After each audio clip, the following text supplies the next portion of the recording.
इस कार्यक्रम के पुण्यार्जक हैं पूज्य पिताजी स्वर्गीय सेठ श्री नत्थीलाल जी जायसवाल एवं माता श्री स्वर्गीय श्रीमती सरस्वती जैन जायसवाल की पुण्य स्मृति में श्री मनोज श्रीमती नेहा प्रज्ञम एवं राशि,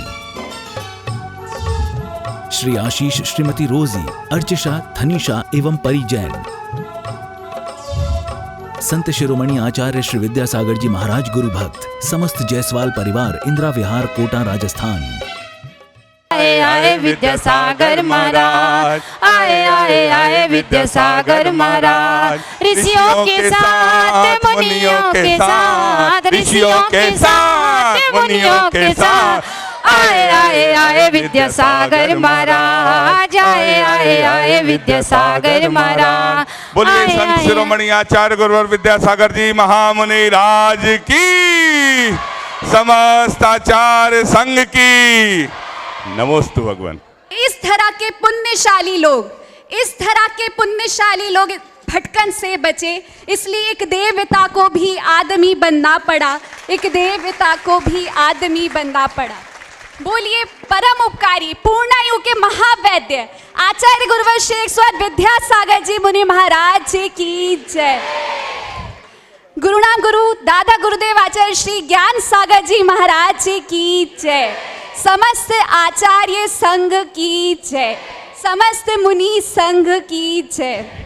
मेरे गुरुवर विद्यासागर सागर से भी गहरे हैं, मेरे गुरुवर विद्यासागर सागर से भी गहरे हैं, ज्ञान के सागर की जिन में बहती हर पल लहरें हैं। आचार्य भगवान आचार्य ज्ञान सागर जी महाराज के उस गुरुकुल संघ गुरुकुल परंपरा के प्रवाहक हैं, जिनके आशीष से आज ये महासंघ हम सबके सामने उपस्थित है, जिनके आशीष से पूर्णायु अनुसंधान विद्यापीठ की स्थापना जबलपुर में हुई है और आज ये पूर्णायु की सभी छात्राएं गुरु चरणों में अपने महावैद्य के सामने उपस्थित हैं, क्योंकि संस्कार अनुशासन की देन होते हैं। संस्कार तो बंधन जैसा लगता है। ऐसा लगता है कि इन बंधनों में बंधने के बाद कोई ऊंची उड़ान कैसे भर सकता है। नहीं, अनुशासन बंधन नहीं है, यह वह सीधा सरल मार्ग है जो शिखर की चोटी तक ले जाता है। और हमारे आचार्य भगवान ने भी तो कहा है, ईष्ट दूर पर मैं सुखी, आस्था लिए अभंग, ससूत्र बालक खुश रहे, नभ में उड़े पतंग। हाँ, अब समझ आया कि कैसे एक पतंग जब अपने सूत्र से जुड़ी रहती है तो ऊंचाइयों को छूती है, जैसे ही उसका सूत्र कट जाता है उसकी ऊंचाइयों का कोई अता पता नहीं रहता। पतंग नीचे गिर जाती है अगर उसका सूत्र टूट जाता है। ऐसे ही जब अनुशासन से हम हीन हो जाते हैं तो हम नीचे गिर जाते हैं। लेकिन पूर्णायु और प्रतिभा स्थली आचार्य श्री जी के संस्कारों का और अनुशासन का समाज को एक अनूठी देन है। पूर्णायु आयुर्वेद चिकित्सालय आयुर्वेद की वो नींव है जो स्वस्थस्य स्वास्थ्य रक्षणम आतुरस्य विकार प्रशमनम च के सिद्धांत पर जीवित है, जिसका अर्थ है स्वस्थ व्यक्ति के स्वास्थ्य की रक्षा करना और आतुर को भी स्वास्थ्य प्रदान करना। हाँ, ऐसा तो हमने कहीं नहीं सुना कि स्वस्थ व्यक्ति के स्वास्थ्य की रक्षा की जाए। बचपन से लेके अभी तक हमने तो यही देखा है कि बीमार होने पर गोली खा लो, दवाई खा लो, इंजेक्शन लगवा लो, लेकिन स्वस्थ व्यक्ति के स्वास्थ्य की रक्षा कैसे की जाती है?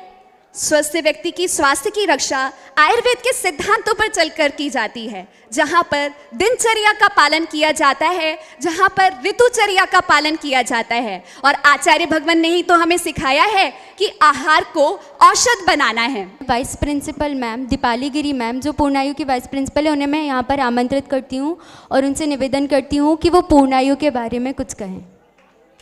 आस्था, नमस्कार आप सभी के लिए और धन्यवाद मुझे ये मौका दिया है। आचार्य श्री परम पूज्य आचार्य श्री विद्यासागर जी महाराज को मेरा शतशः नमन। आप ही के आशीर्वाद से हम आगे बढ़ रहे हैं। आचार्य श्री के आशीर्वाद से पूर्णायु में आयुर्वेदिक कॉलेज की स्थापना की गई है। 2 साल पहले कॉलेज स्टार्ट हुआ है, अभी हमारी तीसरी बैच आएगी और आचार्य श्री ने ये कार्य ऐसा कार्य है कि भारत की परंपरा जो है, आयुर्वेद की परंपरा जो लुप्त होने पे थी, उसको पुनर्जीवित करने के लिए आचार्य श्री ने इस महाविद्यालय की स्थापना की है। जैसा कि अभी इन 2 छात्राओं ने बताया कि आयुर्वेद का सूत्र ही है स्वस्थस्य स्वास्थ्य रक्षणम। पहली शुरुआत ही हम स्वास्थ्य रक्षण से करते हैं। क्या ऐसा नहीं हो सकता, ये विचार ही है कि क्या ऐसा नहीं हो सकता कि हम बीमार ही ना हो, जो स्वस्थ है उसी के स्वास्थ्य की रक्षा की जाए। जो बीमार है उनका उपचार तो हम करेंगे ही करेंगे, लेकिन स्वस्थ ही रहे। तो जो आज हेल्थ सेक्टर पे लोड आता है कि डॉक्टर्स कम हो रहे हैं, वैद्य कम हो रहे हैं, तो ये हम कहीं ना कहीं बचा सकते हैं। इसलिए स्वस्थ से स्वास्थ्य रक्षणम, इसी बात को, इसी सूत्र को हम आगे बढ़ाते हुए बच्चों को इसी की शिक्षा दे रहे हैं। साथ ही साथ समाज के लिए आयुर्वेद द्वारा रोग मुक्ति के लिए भी उन्हें तैयार कर रहे हैं। और इस कार्य में मुझे और मेरे साथ मेरे जो शिक्षक आए हुए हैं, इन सबको जो यहाँ एक संधि दी है उन्होंने, उसके लिए मैं बहुत बहुत आभारी हूँ। धन्यवाद आचार्य श्री आपका। श्री जी के चरणों में हम झुका रहे अपना माथा, जिनके जीवन की हर चर्या बन पड़ी स्वयं ही नवगाथा। जैनागम का वह सुधा कलश जो बिखराते हैं गली गली, जिनके दर्शन को पाकर के खिलती मुरझाए हृदय कली। ओम ह्रीं श्री 108 आचार्य विद्यासागर मुनीन्द्र अत्र अवतर अवतर संवो सठावानन। जय हो जय। अत्र तिष्ठ स्थापनम, अत्र मम सन्नितो भव भव सट सन्निधि करणम। परिपुष्पांजलि छिपामी। सांसारिक विषयों में पढ़कर मैंने अपने को भरमाया, इस राग द्वेष की वैतरणी से अब तक पार नहीं पाया। तब विद्या सिंधु के जलगण से भव कालुष धोने आया हूँ। आना जाना मिट जाए मेरा यह बंध काटने आया हूँ। 108 आचार्य विद्यासागर मुनीन्द्राय जन्म जरा मृत्यु विनाशनाय जलम निर्पामिति। क्रोध अनल में जल जल कर अपना सर्वस्व लुटाया पाए। निज शांत स्वरूप न जान सका, जीवन भर इसे भुलाया है। चंदन सम शीतलता पाने अब शरण आपकी आया हूँ। संसार ताप मिट जाए मेरा चंदन वंदन को लाया। ओम ह्रीं श्री 108 आचार्य विद्यासागर मुनीन्द्राय संसार ताप विनाशनाय चंदनम निर्पामिति। जड़ को ना मैंने जड़ समझा, नहीं अक्षय निधि को पहचाना। अपने तो केवल सपने थे, भ्रम और जगत का भटकाना। चरणों में अर्पित अक्षत है, अक्षय पद मुझको मिल जावे। तब ज्ञान अरुण की किरणों से हृदय कमल भी खिल जावे। आचार्य विद्यासागर मुनीन्द्राय अक्षय प्राप्त आय अक्षतान निर्पामिति। इन विषय भोग की मदिरा पी मैं बना सदा से मतवाला। तृष्णा को तृप्त करे जितनी उतनी बढ़ती इच्छा ज्वाला। मैं काम भाव विध्वंस हेतु मन सुमन चढ़ाने आया हूँ। यह मदन विजेता बन न सके, यह भाव हृदय में लाया हूँ। ओम ह्रीं श्री 108 आचार्य विद्यासागर मुनीन्द्राय कामबाण विध्वंसनाय पुष्पम निर्पामिति। इस शुदा रोग की व्यथा कथा भव भव में कहता आया हूँ। अति भक्ष अभक्ष भगे फिर भी मन तृप्त नहीं कर पाया हूँ। दैवेद समर्पित करके मैं तृष्णा की भूख मिटाऊंगा। अब और अधिक ना भटक सकूं, स्वाटाचार्य विद्यासागर मुनिंद्राय क्षुधारोग विनाशनाय नैवेद्यम निर्पामिति। मोहांधकार से व्याकुल हो निज को नहीं मैंने पहचाना, मेरा देश में लिप्त रहा इस हाथ रहा बस पछताना। यह दीप समर्पित है गुरुवर मेरा तम दूर भगा देना, तुम ज्ञान दीप की बाती से मम अंतर दीप जला देना। श्री 108 विद्यासागर मुनिंद्राय महामोहांधकार विनाशनाय दीपम निर्पामिति। इन्हें अशुभ कर्म ने घेरा है, मैंने अब तक यह माना था, बस पाप कर्म तज पुण्य कर्म को चारा अपनाना था। शुभ अशुभ कर्म सब रिपुदल है, मैं इन्हें जलाने आया हूँ, इसीलिए गुरु तब चरणों में अब धूप चढ़ाने आया हूँ। ओम ह्रीम श्री 108 विद्यासागर मुनिंद्राय अष्टकम दहनाय धूपम निर्पामिति। भोगों को इतना भोगा कि खुद को ही भोग बना डाला, साध्य और साधक का अंतर मैंने आज मिटा डाला। मैं चिदानंद में लीन रहूं, पूजा का यह फल पाना है, पाना था जिनके द्वारा वह मिल बैठा मुझे ठिकाना। ओम श्री 108 विद्यासागर मुनिंद्राय महामोक्ष प्राप्ताय फलम निर्पामिति। जग के वैभव को पाकर मैं निश दिन कैसा मस्त रहा, चारों गतियों की ठोकर को खाने में ही अभ्यस्त रहा। मैं हूँ स्वतंत्र ज्ञाता दृष्टा, मेरा पर से क्या नाता है, कैसे अनर्ग पद पा जाऊं यह भक्त भावना बाता है। ओम ह्रीम श्री 108 विद्यासागर मुनिंद्राय जयमाला पूर्णार्घम निर्पामिति। उपवास करने की बात है, किंतु गुरु के द्वारा कहा जाता है कि आज आप उपवास न करो। हम करने के पक्ष में, गुरु नहीं करने के पक्ष में, क्योंकि जो अस्वस्थ हुआ है उसकी वैयावृत्ति हेतु आज का भोजन आपको करना अनिवार्य है।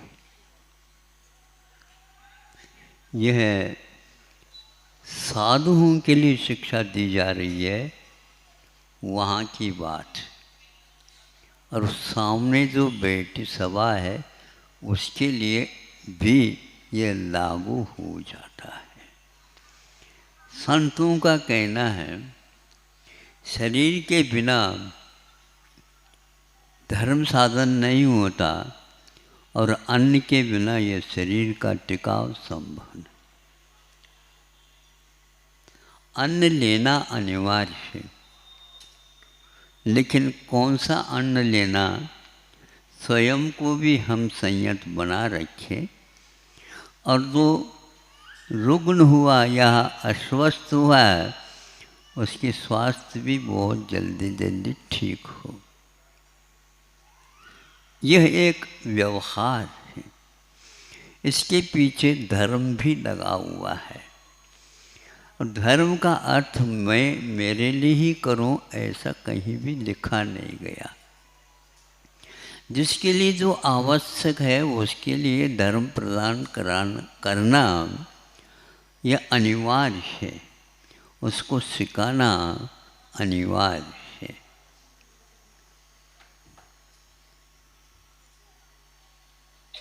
ये एक सामान्य बात हो गई। विशेष बात क्या है? विशेष कि हम जो भोजन कर रहे हैं और भोजन दूसरे को दे रहे हैं वो कैसा है, इसका भी निरीक्षण परीक्षण होना अनिवार्य है। आज सुनने में आता है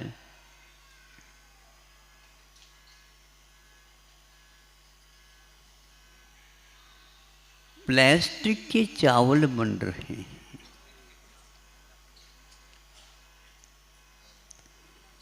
प्लास्टिक क्या है ये आप लोगों को ज्ञात है, पूरे युग को जानने में आया है। अब सोचा सामने वाले व्यक्ति ने विज्ञान के माध्यम से उस प्लास्टिक को इस ढंग से टुकड़े टुकड़े करके रसायन पद्धति से और उसको चावल का रूप दे दिया। आप परीक्षा कर नहीं सकते, आप निरीक्षण कर सकते हैं, लेकिन आप निर्णय नहीं दे सकते यह चावल नहीं है। क्या आप उसको खा नहीं रहे?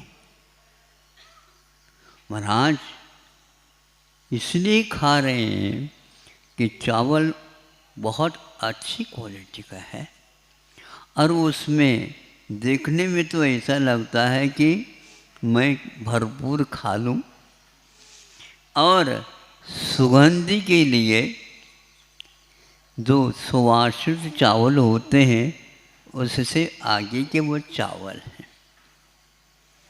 अब क्या करेंगे आप? आंतों में जाएगा, क्या वह रोग पैदा नहीं करेगा? इसीलिए जो यहाँ पर अभी कहा गया है, स्वस्थस्य स्वास्थ्यम रक्षेत। स्वस्थ होता है, उसके स्वास्थ्य को भी ज्यों का त्यों बनाए रखना ये आवश्यक है। इसलिए एक व्यक्ति का ये काम नहीं है, एक व्यक्ति से लेकर के प्रधानमंत्री और राष्ट्रपति तक ये कर्तव्य की कोटि में आ जाता है। आज के युग में चुनाव के अलावा कुछ नहीं दिख रहा है राजनीति की अपेक्षा से, और शिक्षा के क्षेत्र के अपेक्षा से साइंस विज्ञान के अलावा कोई पढ़ाया ही नहीं जाता है। बच्चा पढ़ना ही नहीं चाहता, पढ़ना चाहता भी है तो अभिभावक बहुत जल्दी भावुक हो जाते हैं। अब उनकी भावुकता को हम कैसे मिटाएं? आप ही मिटा सकते हैं, बच्चे ही अपने माता पिताओं के, लेकिन उनके ऊपर ऐसा प्रभाव पड़ा है अभिभावकों के ऊपर, हमारे बच्चे को तो देशी तो है ही लेकिन विदेशी शिक्षा भी दिलाना है। अब कौन से तिलक में तिलक लगाए कि ये देशी शिक्षा है और ये विदेशी शिक्षा है? आप ही बताओ क्या करेंगे हम? अब उसके लेख के माध्यम से, उस विदेशी लेख के माध्यम से हम कह रहे हैं आपको, अभिभावक पहले सुने, बच्चे यदि नहीं आए तो उनको भी सुनाए, जो कोई भी है वो सब सुनाए। यह सुनाया गया था या लिखा गया था, भारत में 85 या 80% प्रसूति कार्य को संपन्न कराए जाए, किंतु यंत्र के माध्यम से, चीरा फाड़ी के बिना यह कार्य संपन्न सकुशल हो नहीं सकेगा। और आज भारत में 80 से 85% सारे के सारे, चाहे वह गरीब हो अमीर हो, आदि आदि। किंतु विदेशी लेख आता है, उसको भी पढ़ना चाहिए। मतलब की बात तो पढ़ो, और जो मतलब की बात नहीं, हमारे लिए रुचि नहीं है उसमें, तो उसको उपेक्षित करो। यह गलत बात है। ज्ञान की ही अवहेलना करना हो गया। विदेशों में जो प्रसूति का कार्य संपन्न होता है वह 15% मात्र आज हो रहा है। सुन रहे हो?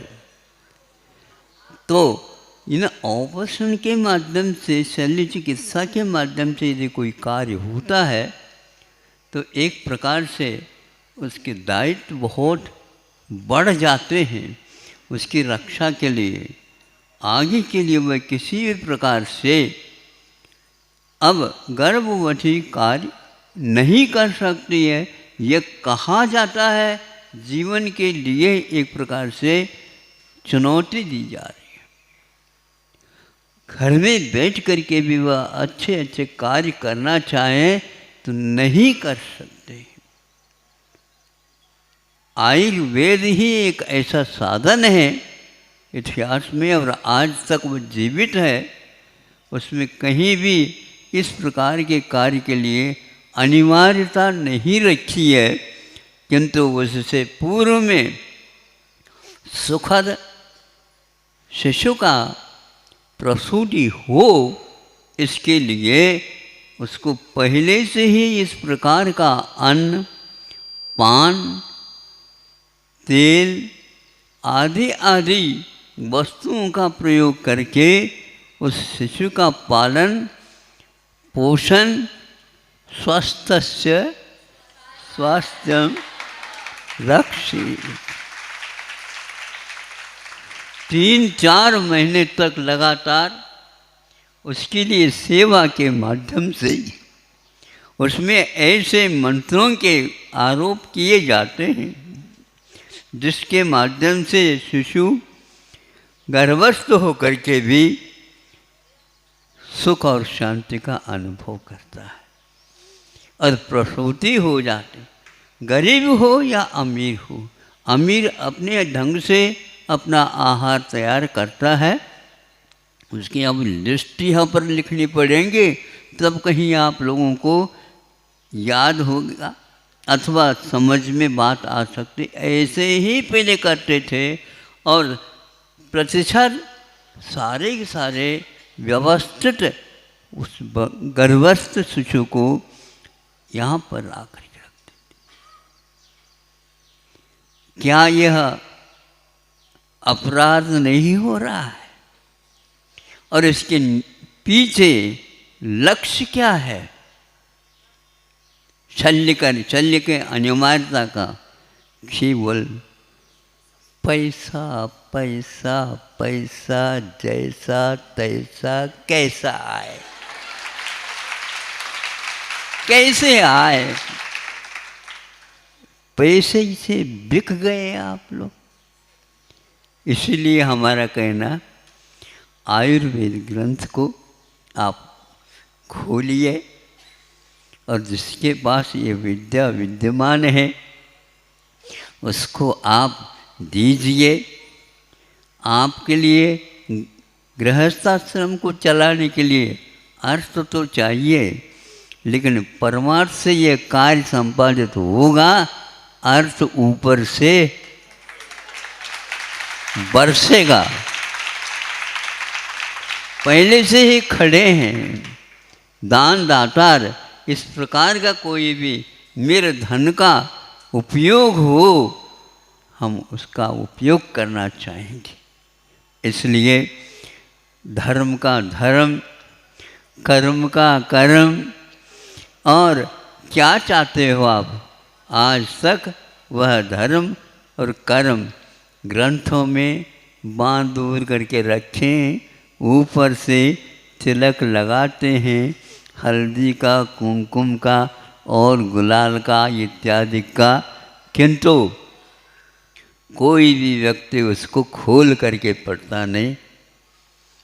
50 वर्ष पूर्व में कल्याण कारक का संपादन दोबारा हुआ तो उसमें एक ब्राह्मणों में प्राय करके आयुर्वेद के प्रति आस्था बहुत अटूट रहती। जब उन्होंने इस ग्रंथ को देखा और संपादन करने के लिए आग्रह किया गया है, मैं संपादन करूं, जब देखा तो उसके साथ साथ उनका मन कहने लगा कि इस प्रकार का ग्रंथ हमने कई ग्रंथ पढ़े, लेकिन इस प्रकार की शैली में जो लिखा है ये अभूतपूर्व है। ऐसा परिश्रम आज के इस युग में भी हो रहा है। तो ज्ञानी ही समझ सकता है कि ज्ञान का क्या महत्व होता है। तो आज यह अवसर आ गया है, कोरोना की कृपा से बहुत सारे लोग जागृत हो गए हैं। सारे के सारे अपने अपने प्रयोगशाला में दवाइयों का निर्माण करके उसका प्रतिकार करना चाहा। बनाए थे ये लोग, अमेरिका ने बनाया, चीन ने बनाया, रूस ने बनाया, जर्मन ने बनाया, जापान ने बनाया, सब ने बनाया, किंतु एक दूसरे की दवाइयों के ऊपर किसी का विश्वास नहीं है। तो उसके बारे में हम कैसे कहें? जब विश्वास ही नहीं है तो क्या कहें?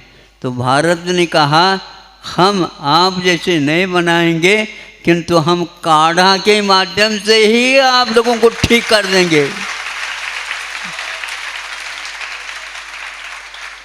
सुनते हैं पूर्णायु के कार्यकर्ता सारे कमेटी भी तक 12 बजे तक वो तैयार करते हैं, दवाएं उसमें रख करके पैक करके, और वो भेजते रहते थे। यह कार्यक्रम चलता रहा। भले ही खरीदते हैं दूसरे कोई पेठी के अनुसार चलने वाली दवाई, लेकिन सामने काढ़े की वह पैकेट रखे रहते थे और हम यही सेवन कर रहे हैं। ऐसे प्रशासन वालों ने भी कहा और शासन वालों ने भी कहा, और मेडिकल कॉलेज में रहने वाले जो डॉक्टर्स हैं उनका भी यही कहना था कि हमारा काढ़े के ऊपर विश्वास जम गया है।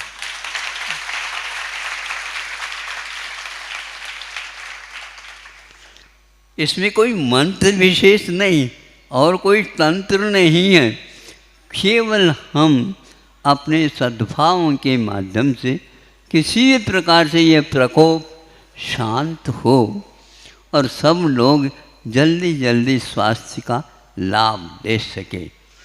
ऐसे भी कई उदाहरण मिल रहे हैं। मैं ये कहना चाहता हूँ आप लोग इस ओर दृष्टिपात अवश्य करें, क्योंकि जब तक हम उस साहित्य की ओर अवलोकन नहीं करेंगे तब तक वर्तमान में जो भयंकर रोग हो रहे हैं उनकी इलाज के लिए एक दिन हाथ ऊपर करने की अपेक्षा सर्वप्रथम हम अपने चश्मा को उतार करके उन ग्रंथों का अवलोकन करने का प्रयास करें। इसमें कभी धोखाधड़ी नहीं होगी। शल्य चिकित्सा चूँकि आयुर्वेद में विधेय नहीं माना है, उसको कहीं लिखा नहीं गया, ऐसा नहीं। शल्य चिकित्सा है, शल्य चिकित्सा का तो चीरा पाढ़ी है, नहीं है, एकांत नहीं है ये, किंतु उस गांठ को, उस विकृति को गलाना है, जलाना है।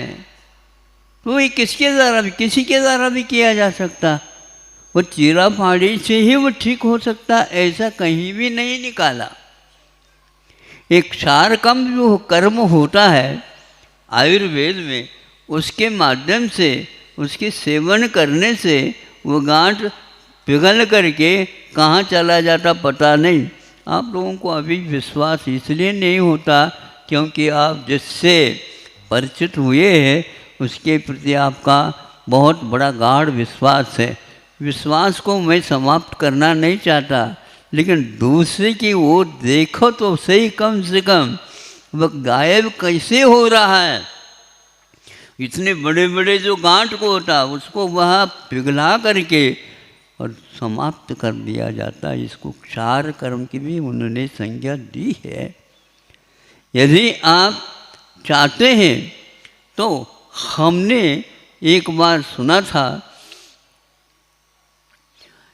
अमृत धारा है जिसमें 3 वस्तु मिलती हैं, पेपरमिंट, कपूर, अजवाइन का फूल। ये 3 हैं और सस्ते भी हैं और सब जगह ये उपलब्ध भी होते हैं। और उसके प्रयोग करने से तात्कालिक 1 सेकंड 1 मिनट भी नहीं लगता, घाव में से गिर गया और उसमें से खून बह रहा है, उस बहते खून को वह बंद कर सकता है 1 मिनट के भीतर। ये अमृत धारा है और उसी को यदि लगाते चले जाएंगे तो पक्का है आज 8-10 दिन हो गए होंगे प्रमाद के कारण, और नीचे देखते हुए भी वह नहीं दिख सका क्योंकि ब्रेकर लगाया था वहाँ पर। तो हमने कहा ये तो रंग है, लेकिन वहाँ पर कुछ ऊंचा बनाया था तो हाथ जा कर के टिक गया तो वहाँ पर घाव हो गया और खून आ गया। इसको लाओ, ये लाओ, ये कुछ भी नहीं लाओ, यदि अमृत धारा है तो लाओ। और उसको लगाने से आधा मिनट भी नहीं लगा, खून जहाँ जहाँ से आ रहा था वह रुक गया। ऐसे 2-3 उदाहरण मिले। हमारा तो विश्वास अमृत धारा के ऊपर जम गया।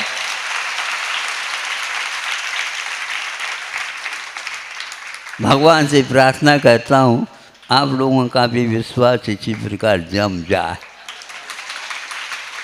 हम जबरदस्ती नहीं कर रहे हैं, लेकिन जो जबरदस्त लिखी गई है उसके बारे में सोचना तो आवश्यक है। हम सोचें, अफसोस की बात नहीं है, सोचिए आप, किंतु हम इन बातों को कभी गौर से देखना नहीं चाहते। आंखें न मूंदो, सुनने में आ रहा है आप लोगों को? थोड़े से आवाज़ बढ़ाऊं क्या घटाऊं? आंखें न मूंदो, नहीं आंखें दिखाओ। अर्थ तो खुल रहा है क्या? नहीं, दूसरे को तेजी से देखना बंद कर दो, उसका कोई प्रभाव पड़ने वाला नहीं है। बच्चा भी देखता है और माँ की आंखों को देख करके ठीक है, शांत, 5 मिनट की बात है, अपने आप ठीक हो जाएगी। ऐसा ही होता। तो आंखें न मूंदो, सत्य के बारे में जब सोचना होता है तो उस समय आप आंखें बंद करते हैं। तो मैं सोचता हूँ आंखें बंद करके ये सोच रहे हैं, नहीं पश्चाताप कर रहे हैं, हम इसके बारे में कुछ भी नहीं जानते। तो इसलिए कहा जा रहा है आंखें न मूंदो, न ही आंखें दिखाओ। फिर क्या करो? सच क्या है देखो, परीक्षण करो। विश्व में हाहाकार हो रहा है एक रोग के पीछे, अभी भी वह दवाइयाँ बन रही हैं। दवाएं नहीं बन रही महाराज, केवल इकट्ठा हो रहा है। तो इतने परिश्रम क्यों कर रहे हो? नोट इकट्ठा करो और यह 2000 का नोट गायब हो जाएगा तो अपने आप ही आप दोगे, ये पक्का है। ये मालूम है कि भारतीय परंपरा में प्राय करके गाड़ करके रखते हैं। नोट को गाड़ करके मत रखा करो, वह चांदी की मुद्रा, पंचम चार जिसको बोलते हैं आप लोग, यूं करके ऊपर फेंक दे देते हैं तो दुकानदार क्या सुनते हैं? उसकी झनन आवाज़ सुनते हैं तो ये ठीक है, और इसमें से कुछ आवाज़ नहीं निकला, ये खोटा है। आयुर्वेद खोटा नहीं है। आपके निगाह में जो खोट है उसको दूर करने की क्षमता रखता है। दवाई के मूल्य के बारे में मत पूछो, बहुत कम दाम में वो औषध आपके लिए उपलब्ध होता है। निःशुल्क बांटने का परंपरा या रिवाज था, आज भी विद्यमान है, क्योंकि उन दवाओं के माध्यम से चेतन को दिशा मिलने वाली है, केवल शरीर को नहीं, चेतन को मिलने वाली है। ऐसे दवाइयों के माध्यम से हम सामने वाले के जो बिल्कुल असाध्य भी रोग हो उनको भी हम अवश्य ठीक कर सकते हैं। ऐसे ग्रंथों में कई बातें लिखी गई हैं। आप लोगों को फुर्सत हो तो अवश्य इसका अध्ययन करें, नहीं है तो अपने बच्चों के ऊपर कृपा करके ऐसे संस्कार डालो, बेटा मैंने नहीं किया लेकिन तुम कर डालो। तो ऐसे बच्चे बच्चियाँ आ रही हैं। महाराज अभी आपने बच्चे की तो बात ही नहीं कही। तो कह रहे हैं पहले जो बाहर भेजे जाते हैं उनको पहले हम रक्षा करते हैं, तुमको तो यहीं के यहीं रहना है। अब उसके बारे में भी सोच रहे हैं कि उधर एक छात्रों का महाविद्यालय और एक तरफ छात्राओं का महाविद्यालय।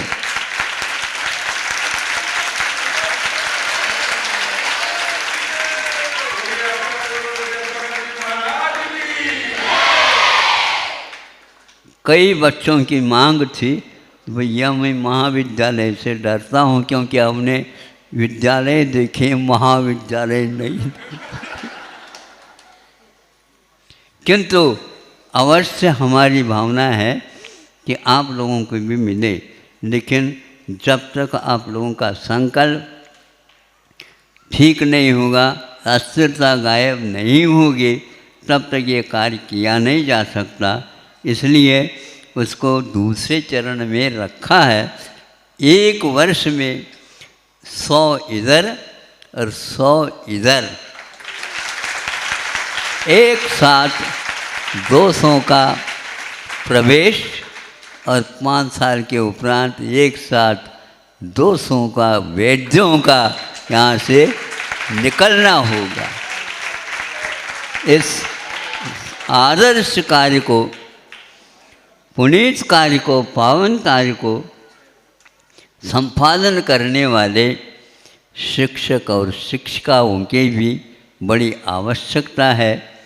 और बहुत ही छानबीन करके दूर दूर से उन वैद्यों को, उस पैठी को, उस पद्धति को, जो कि केवल मात्र भारत में केरल के स्थान में ही वह रह रहा है, किंतु इधर भी लाने का प्रयास उन्हीं विद्वानों के द्वारा हो रहा है। क्योंकि जिन्होंने अपने जीवन में आयुर्वेद की सेवा करते करते जो अपने पास अर्जन किया है, उस अनुभव का वितरण भी इस ओर हो जाए और सरकार के भी कम से कम ऐसे भयानक रोगों से बचने के लिए ऐसे वैद्यों को और ऐसे साधनों को तैयार करे। समय ज़्यादा हो रहा है, आप लोग आगे के भी कार्यक्रम होंगे। ज़्यादा और भी कहना चाहता था, लेकिन यह संक्षेप में भी बहुत कुछ हो सकता है।